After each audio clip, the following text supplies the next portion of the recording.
It's not part of this, but they keep up with what's going on. And so there's a secret file in the Indian government's intelligence service that actually hooked up Afghani as officially offering to go to Egypt as an agent of British intelligence. And that's important because that's where the Muslim Brotherhood would be founded. And so Afghani, during this period, he formed a lot of secret societies. Remember Mazzini, Albert Pike, they're into these secret societies. And his chief disciple was an Egyptian pan-Islamist activist named Muhammad Abdu, A-B-D-U-H.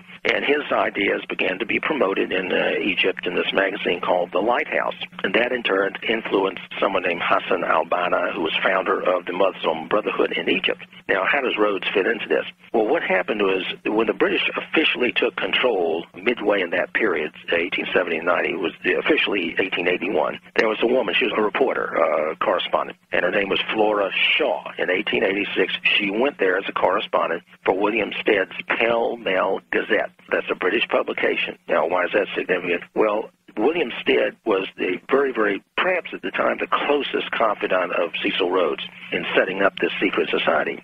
And both Rhodes and Shaw, as well as Gandhi, were all disciples of this John Ruskin, who I mentioned before. And he wrote to Ruskin had written, "We are still the undegenerate race and the best northern blood." And Rhodes sort of adopted that. And Ruskin's idea was this socialist doctrine where the government would sort of take over things. He read Plato every day. He was enamored of Plato's Republic, where this elite would, rule everything. And so Stead introduced Shaw, Flora Shaw, to Rhodes in 1889. He really, liked her. And so she was going to be part of his effort.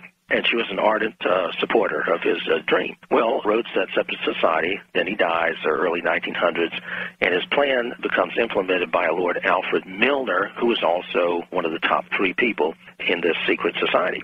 And their allies, the Milner Group, as they called it, the Milner's Kindergarten, would control British foreign affairs for literally decades. One of his allies was a Sir Edward Grey, and the British would typically do this sort of thing. We've done it since then, but they deliberately misled the German ambassador, his name was Lichnowsky, into the First World War. It was sort of deliberately brought about, more or less.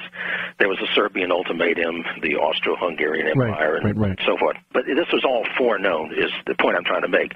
For example, in the Montreal Gazette in 1912, September 11th, you have that Abdul Baha said the time is less than 2 years hence when a tiny spark will set the world ablaze. Well, who's he? Well, he's leader of the Baha'i movement, okay? Why am I bringing them up? I'm talking about Iran. Well, they were important because they were promoting a world government and world religion back in the 1860s. And according to this book by Robert Dreyfuss, The Devil's Game, the Baha'i religion was actually accused of having ties to British intelligence. And this fellow, Abdul Baha, was actually knighted by the British government. Okay, now, before the First World War, the British had already helped the family of Ibn Saud, S-A-U-D, to create the first fundamentalist Wahhabi Islamic nation of Saudi Arabia. That's where this pan-Islamic movement comes into play. And they actually also helped to install the Hashemites as kings in both Iraq and Jordan. Now, after the First World War was over, they're, setting up the League of Nations and so forth. A British individual named Sir Percy Cox, in November of 1922, drew up the Iraq-Kuwait border. They were parceling this up, and he drew it up in a way that deliberately did not allow Iraq to have access to the sea. Why? Because it would remain dependent on Britain. And this later would play an important part in Iraq's resentment towards the West and Kuwait, which helped cause recent conflicts in the region. In terms also of Milner's attitude towards the Jews at the time, because there had been this Balfour Declaration, which the British really didn't fulfill their promises after the First World War concerning Israel. In 1923, in the House of Lords, Milner said that the Jews could be the majority population in the region west of the Jordan, but the region, quote, must never become a Jewish state, end quote. So his attitude was this division. He didn't want this establishment of a Jewish state there, that would wreak havoc with this sort of pan-Islamic movement that they had going. Also, at the same time, about 1921, the year before Percy Cox, what you had was Herbert Samuel, who was the British Mandate Administrator. He appointed a person named Al Husseini as Mufti and then head of political administration of Arab Palestine, as it was called. Now, what's interesting is Samuel was a Jew, but he was a liberal Jew, and so he didn't mind all this, even though Al Husseini had killed many Jews. Here he is appointing him as Mufti and political administrator. Yeah, he already had a pretty strong anti-Semitic track record in what was then Palestine at that time. Right, and even though he killed many Jews, Samuel wound up actually pardoning him and making him this Mufti, even though they had a vote. Al Husseini had come in, I think, fourth in the vote. And so that flows into the 1930s, and Al Husseini become friends. Of course, Hitler's come along with Adolf Eichmann. There were riots against the British in Palestine, and as the First World War had already started in Europe and was about to begin with the U.S., there was a pro-Nazi coup against the British in Baghdad. And what was happening was the British were playing different factions against each other. They would play the Arabs against the Jews in order to maintain its imperial presence. Remember, that's why Percy Cox made that border between Iraq and Kuwait. Yeah. They would often play two sides against each other. And I had already mentioned that the House of Saud had been set up them. They even played radical Muslims against the moderate Muslims and so on. And the reason is that they didn't want any strong nationalists coming about here. After the Second World War, you started to have this pan-Islamic Muslim Brotherhood used by British intelligence, MI6, and the CIA. Now, the U.S. is getting involved. The CIA is into this. And what they were doing was taking actions against nationalist leaders. For example, Gamal Abdel Nasser in Egypt, he used to say, I think it was, you Americans don't make simple, stupid mistakes. You make complicated, stupid mistakes, which makes us wonder if you haven't got something else going for you. Which, of course, he was right, they did. And so what happened was, in Iran, for example, they had a democratic election. They elected somebody named Mohammad Mossadegh. But Mossadegh started to become the strong national leader, and he nationalized Iranian oil in the early 50s.